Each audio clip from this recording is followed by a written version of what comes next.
de contar com a participação hoje do Sérgio Lins, membro da diretoria da empresa Desluga Equador, né?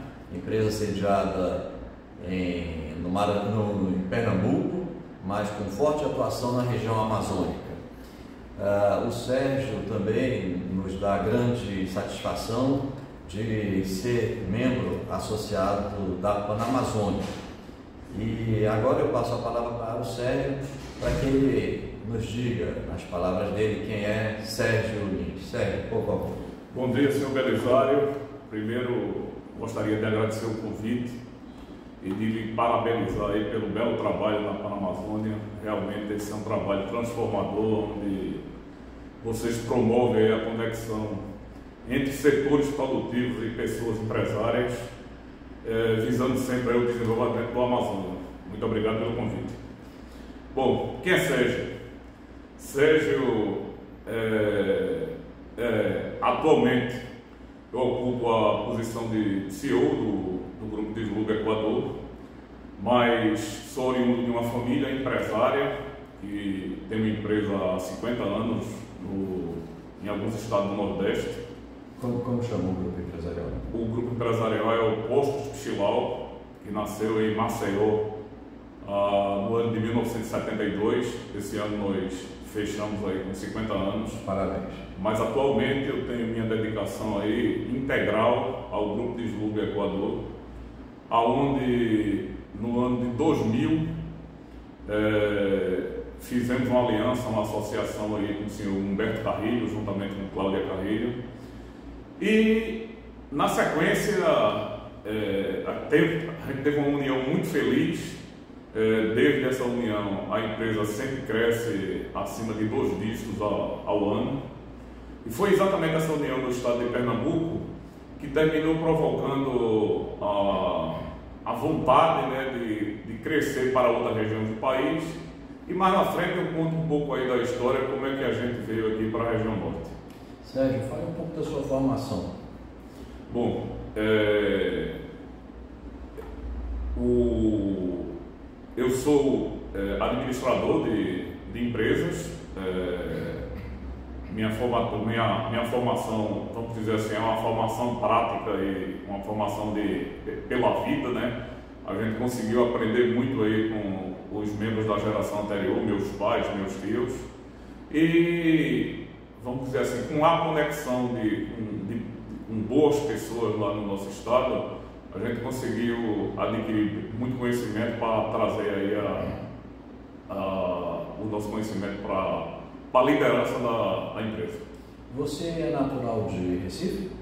Sou natural de Palmares, uma cidade do interior de Pernambuco. Logo depois que eu nasci, 2 anos depois, a gente mudou para Maceió e na sequência veio para Recife, onde eu resido até a presente data. E a empresa da sua família, né, que ela foi fundada em 72, e você começou a trabalhar na empresa da família antes da Equador, com que idade? Em décadas passadas era comum que as pessoas começassem a trabalhar um pouco mais cedo, né? Então, enquanto eu estudava, eu tinha algumas atividades na empresa que ocupava aí 2, 3 horas por dia, e foi a oportunidade que a gente tinha de aprender desde os 12 anos de idade que eu tenho envolvimento aí com a empresa que é da família. Puxa, antigamente a gente ouve muito essa história, mas hoje em dia não acontece mais, né? Pois é. O mundo foi mudando, né? Eu diria que tiveram grandes mudanças no mundo, né, principalmente em relação aí à questão do trabalho infantil, mas eu diria que esse ofício de aprender com os pais ou com os membros da geração anterior, eu acho que é um equívoco isso deixar de acontecer. Eu acho que é importante a formação acadêmica, o estudo, mas a questão do aprendizado na prática, eu acho que deveria ter algumas horas no dia para as pessoas mais jovens aprenderem com os mais velhos. E isso eu queria perguntar, geralmente quem trabalha com os pais, além de receber os valores na família, né, em casa, ele recebe também os valores da gestão empresarial, de como você deve se portar, né, como você deve em relação ao negócio. Quais foram os valores, tanto familiares quanto empresariais, que você recebeu dos seus pais, dos seus tios? Belisário, você falou uma coisa que eu acho muito interessante, que é exatamente esses valores vai permeando as pessoas sem que você nem note, né? Ao passar do tempo, você enxerga que, de fato, esses ensinamentos, esse legado deixado aí pelas gerações anteriores, é uma coisa que lhe conduz e termina gerando valores que você transmite para outras pessoas, e você cria um ambiente naquelas coisas que você acredita e que você aprendeu. Eu acho, inclusive, que esse é o maior legado que a família deixa para a gente, né? A valorização das coisas, a paixão pelo que a gente faz, a energia que a gente coloca em tudo que faz. A gente aprendeu exatamente nessa época aí do início da vida. E entre esses valores, 2 ou 3 que você acha são mais importantes e que conduzem sua vida hoje, sua vida empresarial? Bom, primeiramente, né, a gente aprendeu desde cedo a ser muito ético com as coisas, ser cumpridores aí das obrigações legais e paralegais. A gente aprendeu a gostar muito do que faz. Lá na família tinha uma coisa que dizia que não necessariamente você tem que fazer o que gosta. A gente usava muito o termo, a gente tem que gostar do que faz. E assim a gente conseguiu fazer e colocar muita paixão nas coisas, né? A valorização pelas pessoas, pelo equilíbrio, pelo meio ambiente, o respeito por tudo por todo o ecossistema que a gente participa. E Sérgio, bem, você de uma família empresarial, era natural que você seguisse esse caminho empresarial, mas isso nem sempre acontece. Tem muitas pessoas de origem de família empresarial que vai seguir outra profissão, médico, artista, advogado, qualquer outra coisa. O que foi decisivo para você de fato se tornar empresário? Como é que você se tornou empresário? A família empresária, ela acaba, vamos dizer assim, de forma ininterrupta, tratando de assuntos, seja no almoço dia de domingo, seja nos encontros de família. Então isso terminou, vamos dizer assim, gerando uma paixão grande pelo que meu pai fazia. E a gente aprendeu a conhecer as pessoas, a ter network dentro desse segmento. Foi uma paixão que veio e que ficou.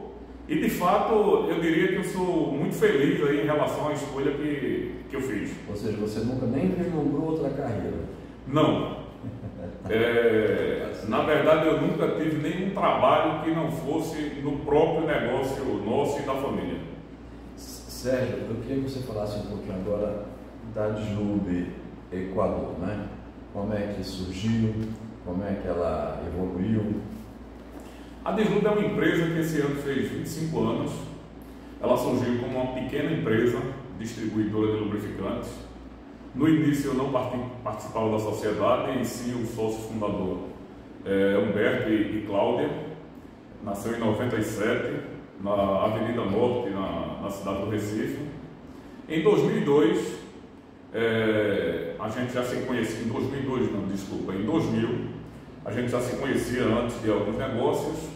Em 2000, em uma aproximação que nós tivemos, e num movimento de consolidação, os dois grupos, família Lins e família Carrilho, se juntaram, e esse crescimento, eu diria que foi essa união, ela foi muito feliz, porque cada lado da família, ela tinha um lado mais desenvolvido em relação à necessidade do negócio.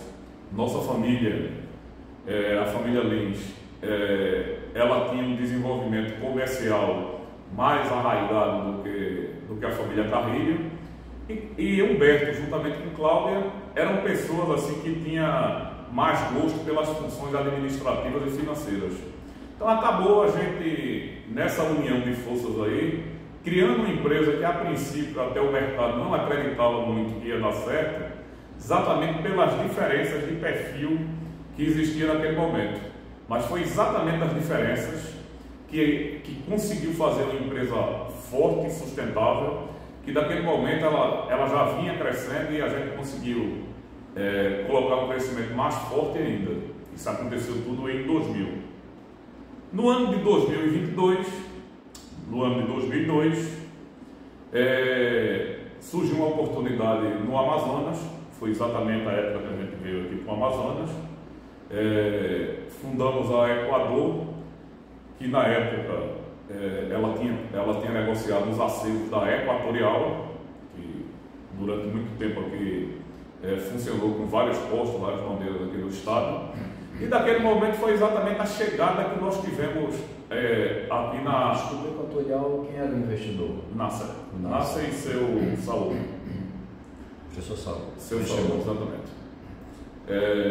E a gente fez esse negócio. Lhe confesso que no início, quando a gente veio avaliar aqui o negócio, a gente viu que o desafio era muito grande. A região amazônica é muito diferente da nossa região, seja do ponto de vista de tamanho geográfico, ou seja do ponto de vista logístico, onde a região amazônica, que como poucos lugares no mundo, né, a grande maioria do transporte é feito de forma através dos rios, né, de transporte fluvial.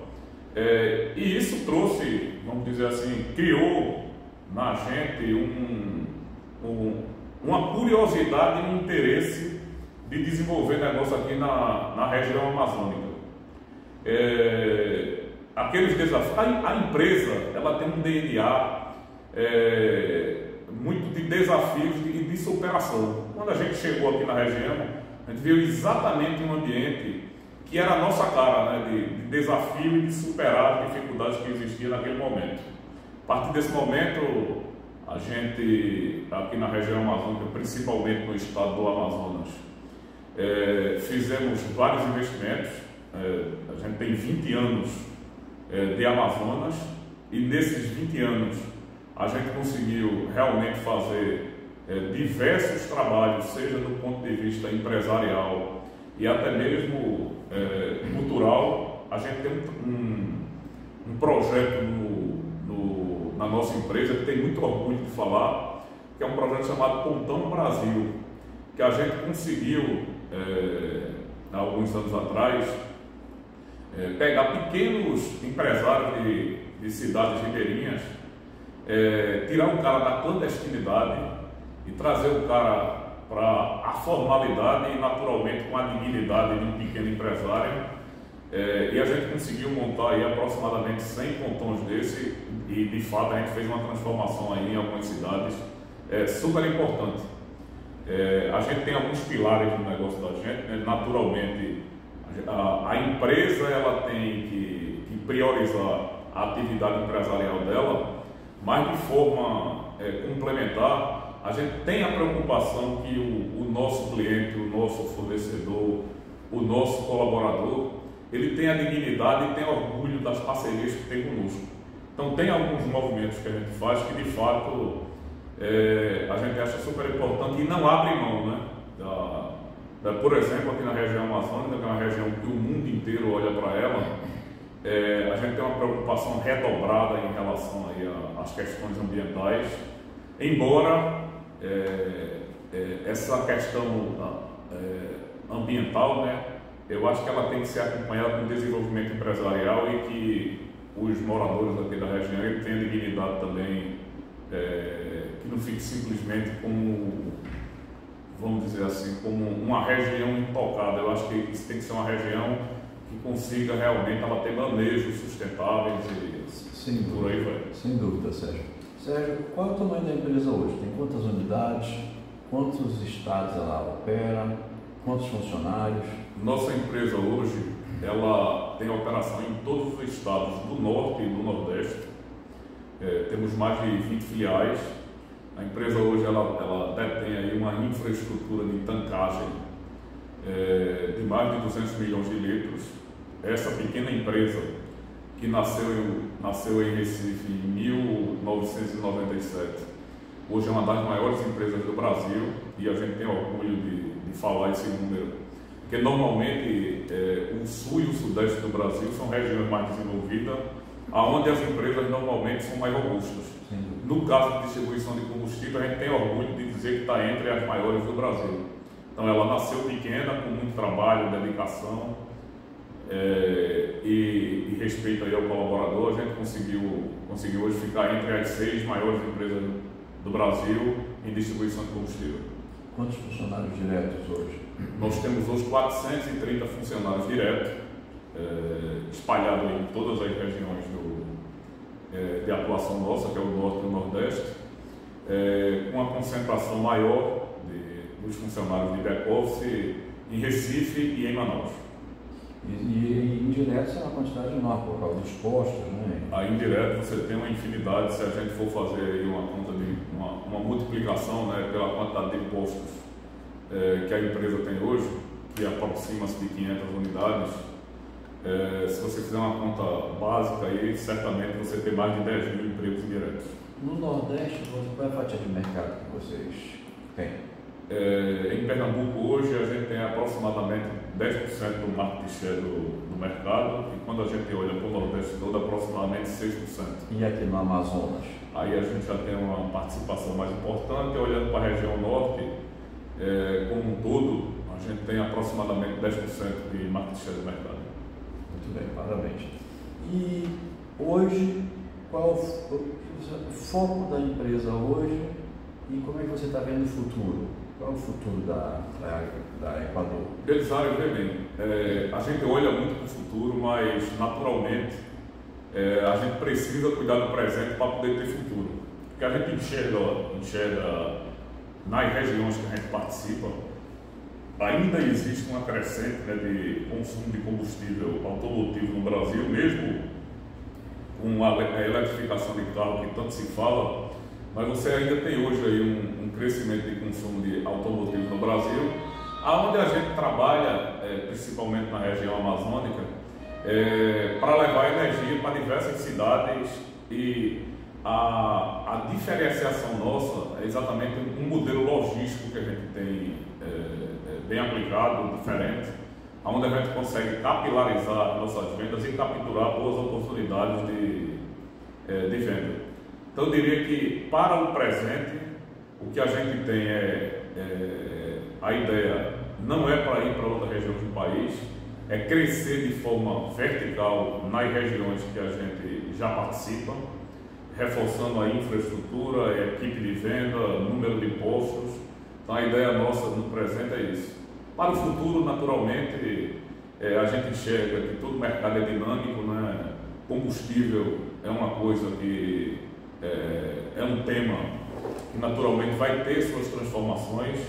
A gente precisa olhar aí para os combustíveis de transição energética. A gente já tem alguns projetos aí nessa área. O Duramax, por exemplo, já é um combustível que pode ser considerado dessa maneira. Explica melhor o Duramax. O Duramax é um catalisador, né, onde a gente consegue, de uma maneira muito eficiente, fazer que esse combustível tenha uma queima melhor na câmara de combustão, onde ele consegue fazer o aproveitamento de quase 100% do poder energético ou calorífico do combustível. Com isso, você tem, além de entregar uma quantidade maior de energia nos combustíveis na hora da queima, você tem uma queima mais eficiente, e com essa queima eficiente, além do aproveitamento melhor energético, você ainda tem a questão ambiental, que o combustível polui bem menos. Então, em algumas situações, como é o caso da gasolina, esse combustível consegue entregar 10% a mais de aproveitamento energético e consegue mitigar até 50% do potencial poluidor do combustível. Excelente, excelente, parabéns. Sérgio, você está numa posição muito favorável para responder essa pergunta que eu vou fazer agora, porque você tem experiência de investir na região Nordeste, que tem suas peculiaridades, e de investir aqui na região Norte, que também tem suas peculiaridades. E eu queria que você me dissesse se você vê diferenças, né? O que empreender na Amazônia, e tem alguma peculiaridade que você gostaria acha que vale a pena mencionar? Eu diria o seguinte, o Estado brasileiro, de uma maneira geral, né, é um Estado que tem suas complicações tributárias e sua burocracia para tudo que você quer investir. Eu diria que quando a gente chegou no Amazonas, a gente foi muito bem recepcionado. Esse é um estado que eu tenho muita gratidão pela forma que as pessoas desse estado e dessa cidade nos abraçaram, como a nossa clientela, os nossos colaboradores aqui contribuíram de forma definitiva para a fixação da nossa empresa aqui. Agora, o Brasil, de uma maneira geral, e o estado do Amazonas não fica fora disso, do Amazonas, a região como um todo, né, a região amazônica, a gente tem um desafio muito grande na simplificação dos processos. Você tem hoje um sistema tributário, por exemplo, de ICMS, no nosso segmento, que é super complexo. Você tem algumas dificuldades, seja do ponto de vista operacional e até mesmo de recursos que fica retido aí em alguns estados para poder haver evolução. Eu acho que a gente precisa, o estado do Amazonas, os estados do Norte e o Brasil, criar uma sistemática simplificada e mais eficiente, onde o contribuinte ele consiga fazer o papel dele de contribuinte e de cidadão, mas que não seja penalizado pelo excesso de burocracia, que precisa ter uma equipe muito grande para cumprir obrigações acessórias. Então essa simplificação eu acho que era muito bem-vinda. Eu acho que um grupo empresarial e de discussão como a Panamazônia é um foro ideal para a gente estar discutindo esse tipo de assunto. E eu acho que os governantes modernos, né, você tem aí novas gerações de governantes, de lideranças, que eu acho que já pensa, vamos dizer assim, de forma mais moderna e na simplificação do Estado. Então eu acho que esse é um desafio que tem que ser enfrentado. Até reconheço que não é fácil, né, essa mudança. O Estado, durante muitos anos, a burocracia do Estado, dos estados de uma maneira geral, imperou, mas eu acho que a gente tem um grande advento aí, principalmente depois da pandemia, que é a digitalização e a informatização dos processos, que eu acho que todo mundo, seja empresário, seja liderança política, tem que abraçar essa causa e a gente criar um ambiente mais produtivo e simplificado para a produção. Sem dúvida, é verdade, você concorda plenamente. Como você atua em vários estados, deixa eu perguntar, essa questão do ambiente de negócios que você mencionou aí, você destacaria algum estado, algum governante, algum governador, onde que tenha trabalhado de tal forma a melhorar esse ambiente de negócios?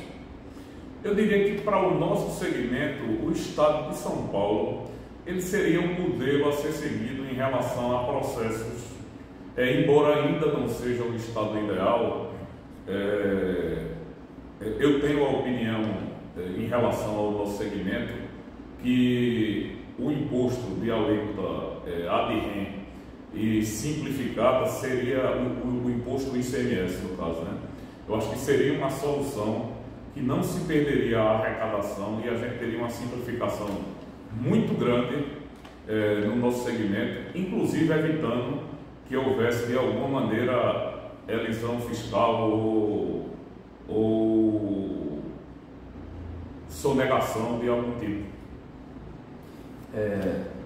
Sérgio, ainda falando sobre essa questão de empreender na Amazônia, muitos empresários aqui reclamam da legislação ambiental, né? O pessoal reclama que essa ideologia ambiental que perpassa as leis, as normas, elas acabam prejudicando muito a atividade econômica, na medida, por exemplo, que dificulta a obtenção de licenças para a atividade empresarial. Na atividade de vocês percebem isso também?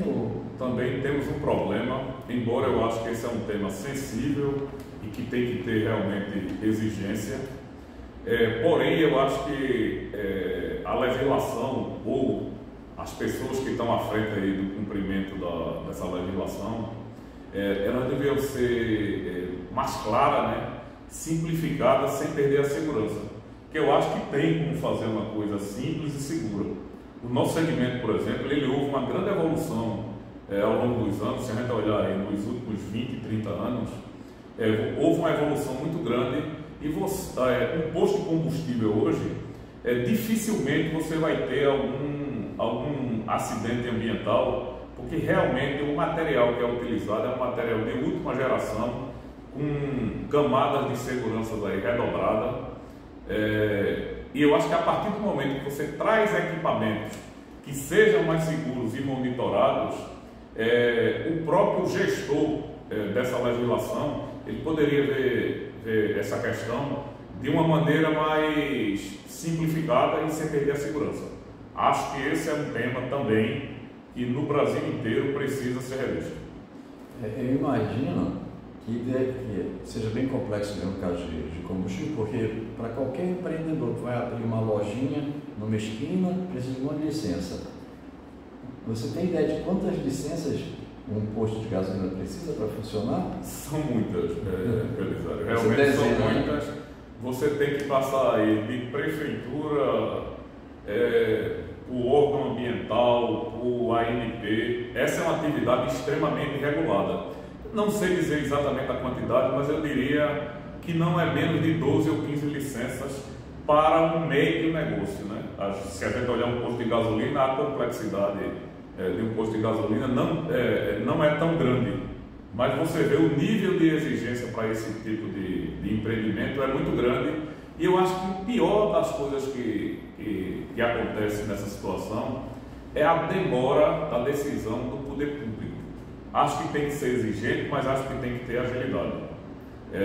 Afinal de contas, o empreendedor, né, quando ele abre um novo negócio, ele traz alguns impactos para a sociedade, seja do ponto de vista de facilitação da vida das pessoas, como também o número de emprego e a dignidade que ele dá para aquelas pessoas. Antes de continuar, passar para outro tema, Sérgio, eu queria ainda falar um pouco da Amazônia, essa questão da infraestrutura, né? Infraestrutura de logística e de transporte. Como é que isso afeta vocês?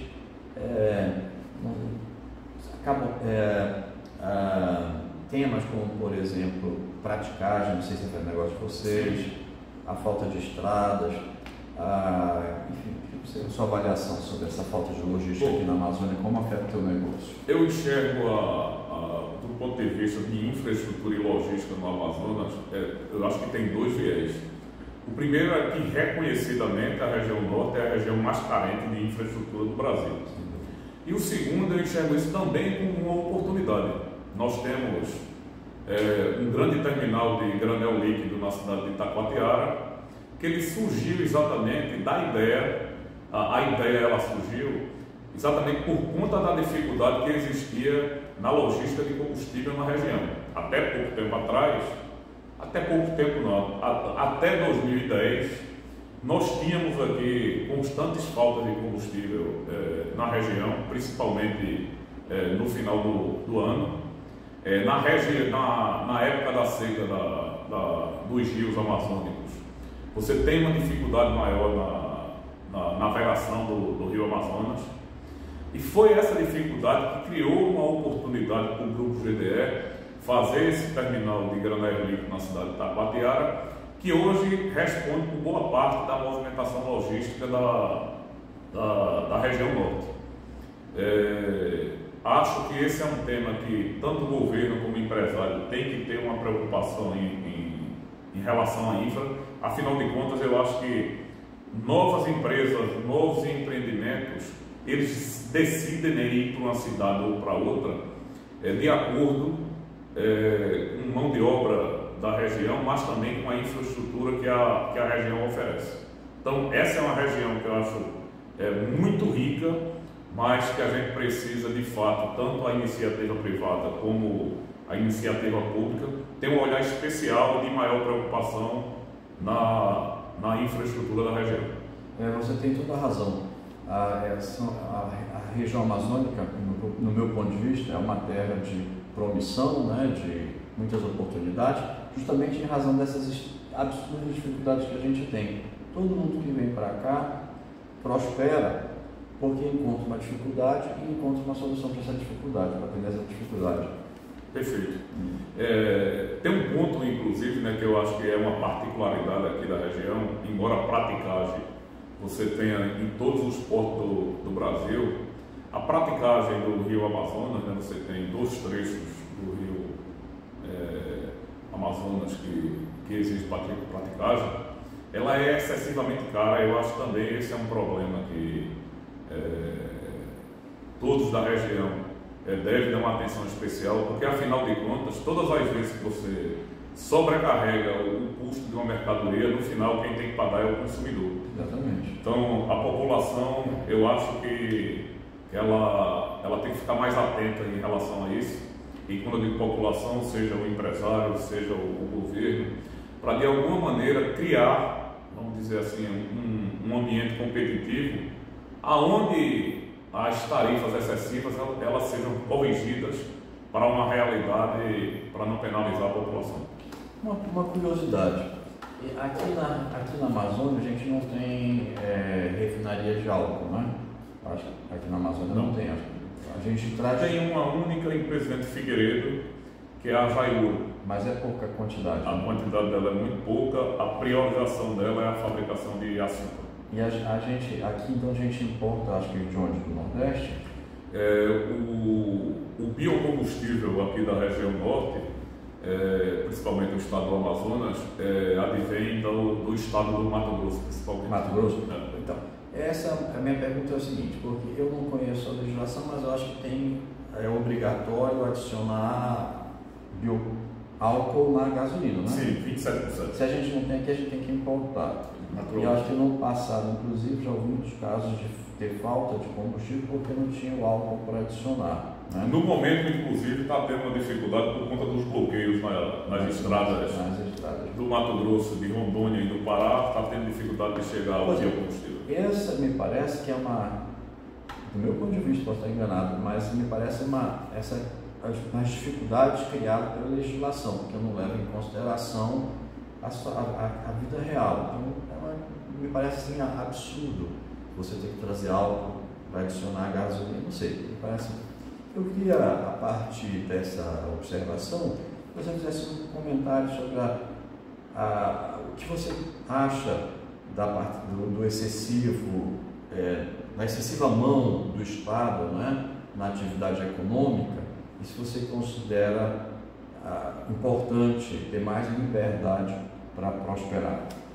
Eu sou uma pessoa que, por natureza, tem um pensamento liberal em relação às atividades, seja do ponto de vista empresarial ou política. Eu acredito no Estado como um vetor de educação, de saúde, de segurança para a população, mas eu acho que o desenvolvimento de uma região, necessariamente, ela passa pela participação das empresas privadas, onde o governo ele tem um papel importantíssimo de regular as atividades e não deixar nenhum segmento ficar um ambiente desequilibrado.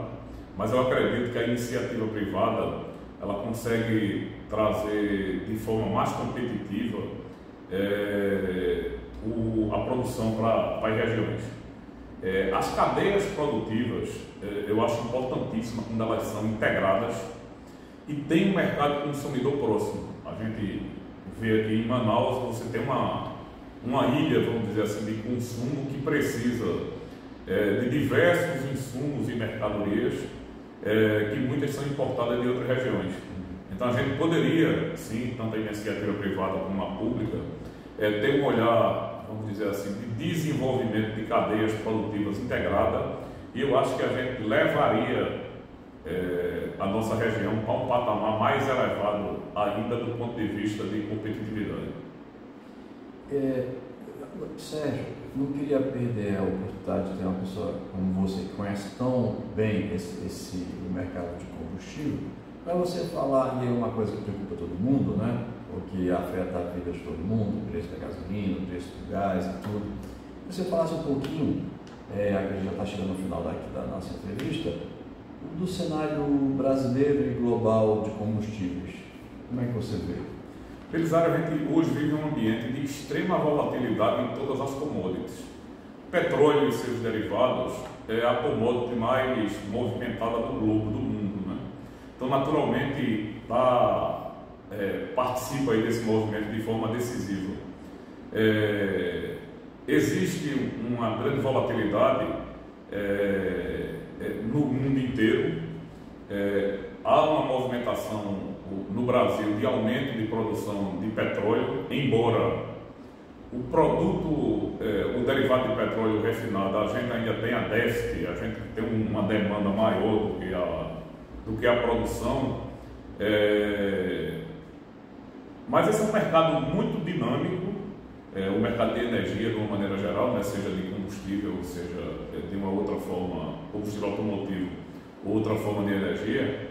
E esse é um mercado que ele mostra, vamos dizer assim, um dinamismo grande e se enxerga um crescimento importante aí nos próximos meses ou anos.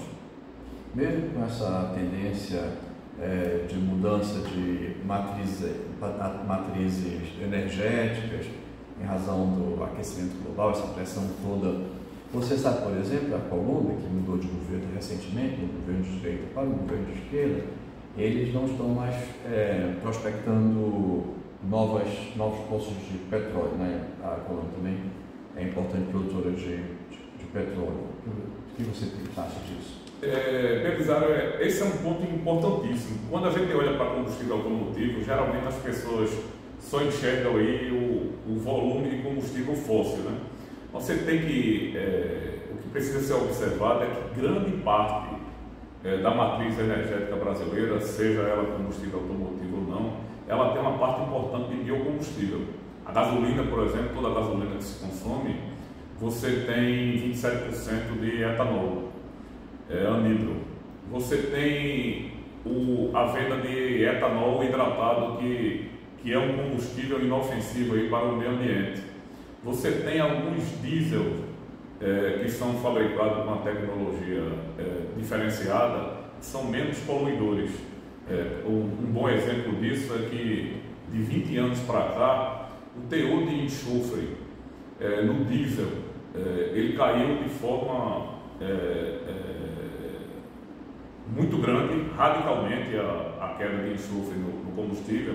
E você tem tecnologia que hoje o produto diesel ele já sai da refinaria com a dose de biocombustível. Então, ou seja, a tendência que nós temos são combustíveis mais eficientes e menos poluentes. É uma tendência, isso veio para ficar. E a gente também tem outras tecnologias a serem desenvolvidas aí, que a gente vem acompanhando, que é célula de hidrogênio. Você tem algumas situações ou algumas tecnologias que estão sendo criadas, que eu acho que ela complementa de maneira muito eficiente o sistema que a gente tem hoje de combustível automotivo.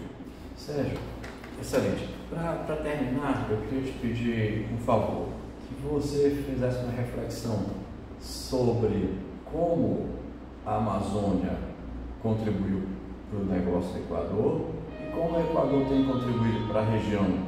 E depois, no final, se você achar oportuno, faça um convite para quem não veio ainda para vir aqui investir na região.